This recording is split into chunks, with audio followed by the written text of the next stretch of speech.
Im heutigen Video drehen wir ein kleines Interview, Julian und ich, unser CTO, und sprechen dabei über unsere Firma. Bis gleich.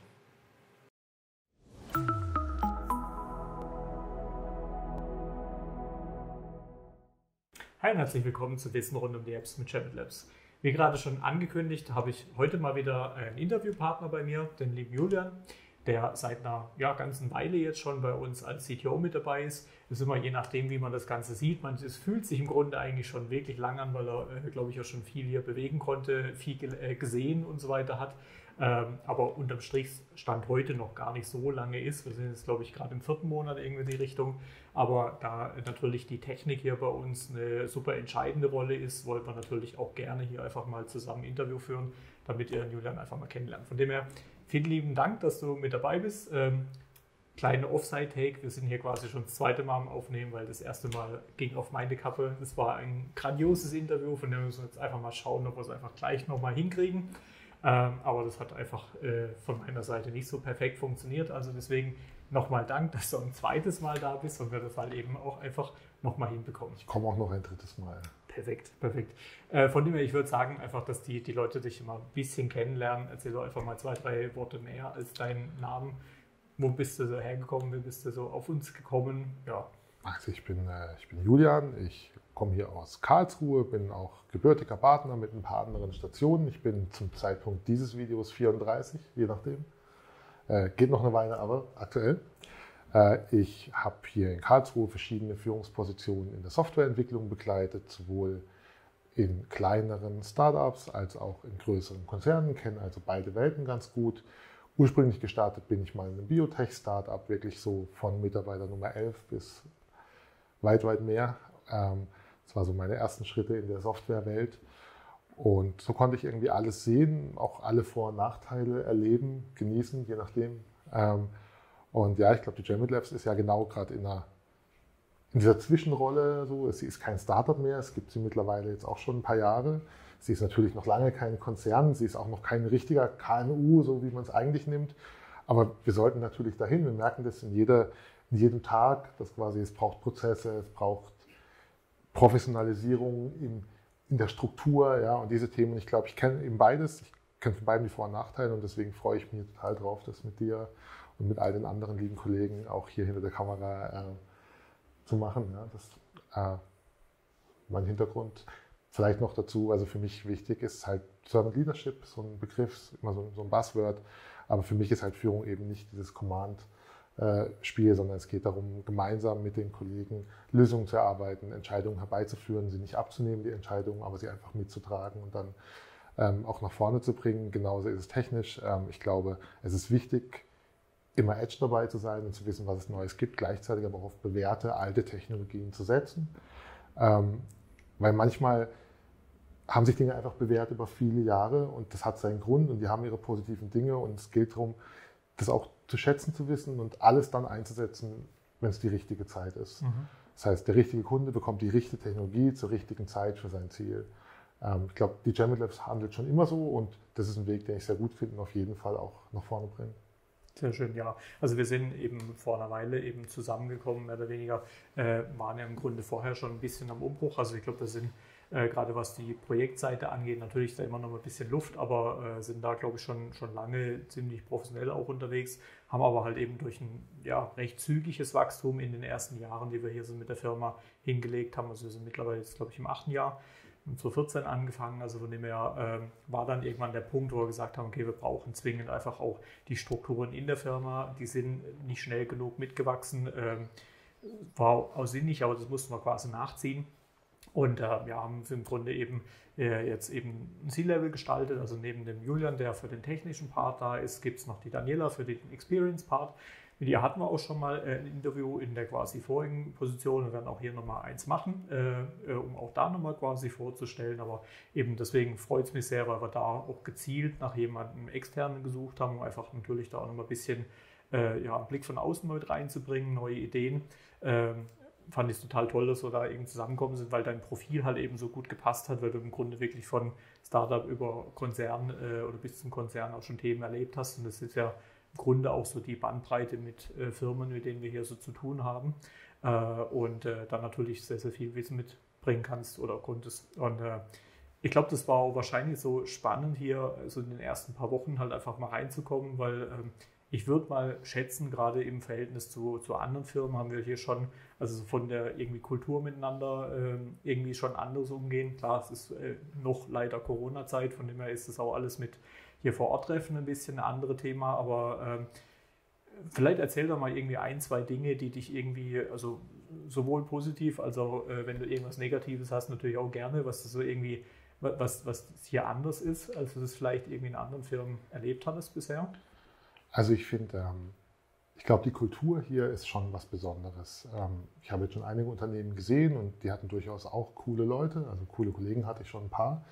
Ich glaube, dieser Mix, den wir hier in der Firma haben, der ist schon wirklich krass. Wir haben wirklich alle Arten von Menschen hier, ja, mit unterschiedlichsten Charakteren. Die vereinen aber alle eins, eine gewisse Passion. Und das ist was, wo ich immer drüber rede in der Softwareentwicklung. Das gilt aber natürlich für andere Bereiche auch. Aber mein Thema ist natürlich die Softwareentwicklung. Wenn jemand Passion für dieses Thema hat, dann ist er darin gut, dann geht es darin richtig rund. Und hier, jeden Mensch, den ich hier treffe im Unternehmen, hat eine Passion und darüber sind wir irgendwie alle verbunden. Wir haben alle diese Passion, diese mobile Erfahrungen zu machen, coole Apps zu schreiben, jetzt im Technikbereich, ja, da irgendwas, ein cooles Produkt auf die Beine zu stellen. Und das ist wirklich, und das trägt sich hier so durch die Firma mit einer wirklich, ja, also ich kam am ersten Tag hier rein, komme in unseren großen Raum oben rein, so Laptop, Tasche, ja, so dieses typische Moment, den keiner mag. Auch ich mag den nicht. Alle gucken dich erstmal an, wenn du reinkommst. Natürlich kannte ich schon ein paar vorher, aber ich glaube, den Moment kennen wir alle am ersten Tag in der Schule und so ist es hier auch. Ja, ist ganz egal, in welcher Position du da bist. Unangenehm ist es immer erstmal und der Moment wurde halt innerhalb von 30 Sekunden zu einem total angenehmen Moment, weil der erste Kollege auf mich zukam, mich gefragt hat, ob er mir irgendwas helfen kann, mir die ersten Adapter gegeben hat, weil ich die halt gerade noch nicht hatte.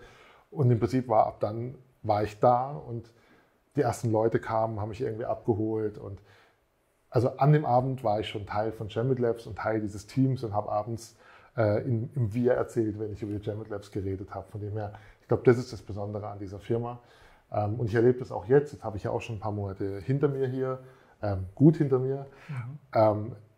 Auch in Gesprächen, also gerade wenn wir mit neuen Leuten sprechen, ja, ich habe viele, wir versuchen ja in unseren Bewerbungsprozessen das auch irgendwie rüberzubringen, das zu zeigen.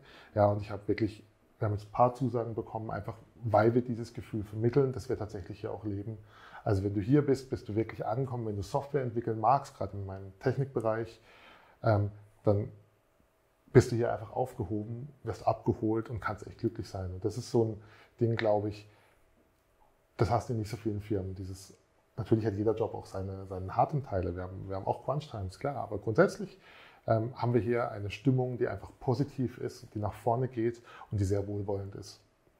Das freut mich sehr zu hören, weil das eigentlich auch schon immer wirklich ein Ding war, was mir sehr, sehr wichtig war. Aber von dem her können wir, glaube ich, einen guten kleinen Werbeblock einführen. Also solltest du selbst irgendwie am Entwickeln sein oder Design oder Projektmanagen, also irgendwas, was wir hier so anbieten und du willst mal unseren HR-Prozess kennenlernen, ist das, glaube ich, ein sehr, sehr guter Punkt, einfach sich mal bei uns zu melden und überzeug dich einfach selbst mal, ob es genauso ist, wie es der Julian sagt. Aber ich würde da viel drauf wetten, dass es genauso ist. Ich habe mich ja selbst hier noch nie beworben, fällt mir gerade so auf. Ich habe, ist noch nicht so lange her und es ist wirklich so. Aber genau, ihr müsst euch auch nicht bewerben, schreibt einfach so, ja, meldet euch, wenn ihr Softwareentwickler seid oder irgendwas in diese Richtung machen wollt, dann findet ihr mich bestimmt über etwaige Kanäle auf Xing und über die Firma. Schreibt mir, kommt zum Kaffee vorbei. Ja. Wird mit Sicherheit auch eingeblendet bzw. drunter geschrieben. Also genau, meldet euch gerne. Könnt auch sehr, sehr gerne bei uns auf dem Instagram-Kanal einfach euch mal melden. Sehr, sehr gern. Das ist aber vielleicht auch ein ganz guter Übergang schon so ein bisschen mal in Richtung, was du so jetzt an Technologien spannend findest oder ähnliches, wenn wir es gerade von haben in dem Bereich. Wie ist es denn aus deiner Sicht? Gibt es denn ein Thema, was jetzt gerade so stark am Vorkommen ist, was dich besonders interessiert, beziehungsweise vielleicht auch nochmal, das hatten wir vorhin gerade noch nicht, vielleicht aus welchem technischen Bereich du ursprünglich mal kamst?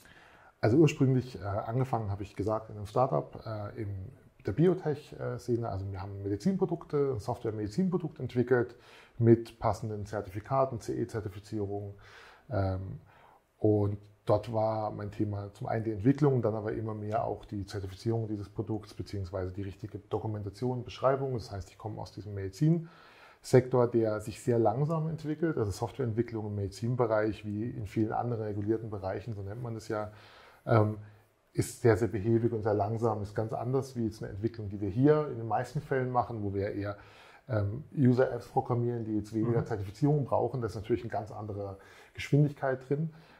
Aber es ist einfach ganz spannend, weil auch eine Medizin-App oder ein Medizinprodukt kann man durchaus schnell entwickeln.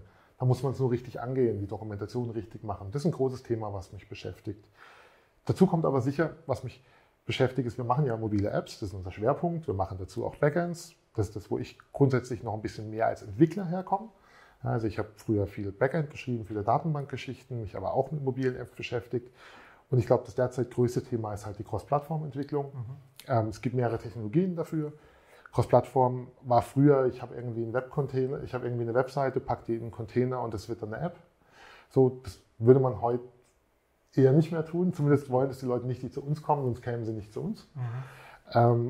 Die wollen native Performance. Ja, gleichzeitig ist es natürlich so, dass wenn wir einzelne native Apps entwickeln, also iOS, Android, haben wir natürlich den doppelten Entwicklungsaufwand. Wir haben vielleicht grafische Unterschiede noch dazu. Also das ist natürlich cool, weil wir sehr, sehr gut auf die Geräte eingehen können, die Performance hier hochhalten können, besondere Funktionen machen.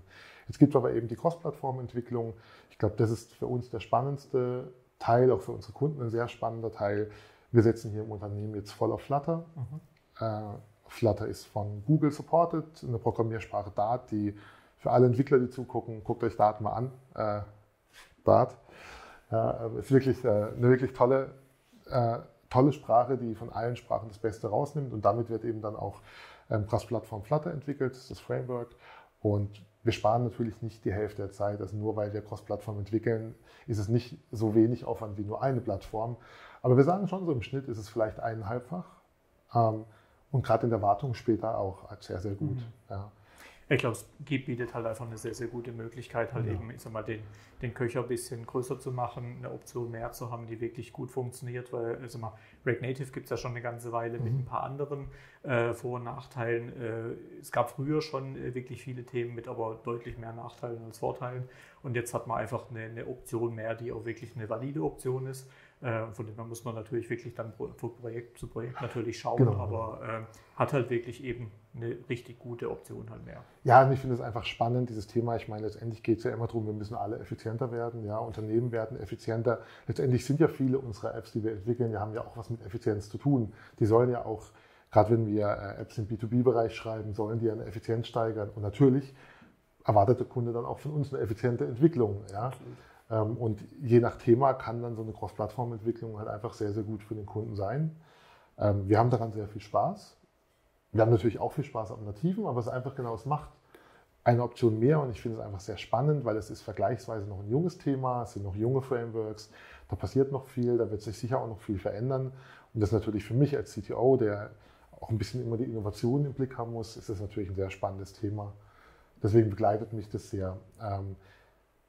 Was mich aber auch begleitet, ist halt allgemein zu schauen, wie eigentlich Entwicklungsteams arbeiten. Also es ist ja nicht nur Technologie, die spannend ist, sondern es geht ja auch darum, wie entwickeln wir denn in Projekten effektiv, zielführend und trotzdem mit Spaß. Das sehen ja viele Leute erstmal so als Clash, also Spaß und effektiv. Ja, muss es nicht. Eben, genau, ja, aber muss es nicht, aber dafür muss man was tun. Ja. Ja, dafür braucht man Konzepte, dafür braucht man Arten. Da wird jetzt ein paar schreien Scrum, ja, und das ist sicher eins der Themen. Aber es geht halt durchaus auch um crossfunktionale Teams. Es geht um, wie organisiere ich denn eigentlich Teams, wie sind die strukturiert, welche Rollen werden da eingenommen, wie arbeiten die zusammen, welche Arten von Meetingformaten gibt es. All diese Themen bearbeiten wir und gucken, dass unsere Entwicklung effizienter und gleichzeitig noch spaßiger oder mindestens genauso spaßig bleibt. Ich glaube, das ist ein relativ großer Strauß an Themen, über die wir wahrscheinlich halt wirklich halbe Jahre reden könnten. Wir haben versucht, uns auch irgendwie einigermaßen kurz zu halten, dass es halt einfach nicht zu sehr oder nicht ein zu langes Video geht, aber wie gerade vorhin schon gesagt, wir setzen uns auch gern 3., 4., 5. Mal hierher. Von dem her würde ich vorschlagen, wenn ihr möchtet und eins der Themen, die wir jetzt gerade so angerissen haben, für euch super spannend sind, dann lasst uns doch einfach kurz über einen Kommentar oder eine Nachricht oder Ähnliches wissen und dann können wir einfach mal speziell zu diesem Thema auch gerne mal ein Video drehen. Also von dem her würde ich vorschlagen, vielen lieben Dank für deine Zeit. Ich will sie jetzt gar nicht länger beanspruchen, gerne. Hast ja noch ein bisschen was hier zu tun. Deswegen, also wie gesagt, lasst uns gerne wissen und dann machen wir gerne in dem nächsten Teil einfach speziell auf die Fragen weiter und gehen dann da auch gerne ein bisschen stärker in die Tiefe. Ansonsten vernetzt euch sehr gerne mit Julian, wenn ihr Fragen habt oder mal zum Kaffee vorbeikommen wollt. So langsam wird es in Corona ja ein bisschen lockerer. Wir haben ja sehr viel Platz, auch im Büro. Und ihr aus der Nähe von Karlsruhe seid, kommt auch gerne mal vorbei. Also im Grunde einfach kurz schreiben und dann sehen wir uns spätestens beim nächsten Video. Von dem her lieben Dank dir und euch lasst es gut gehen. Ciao, ciao. Ciao.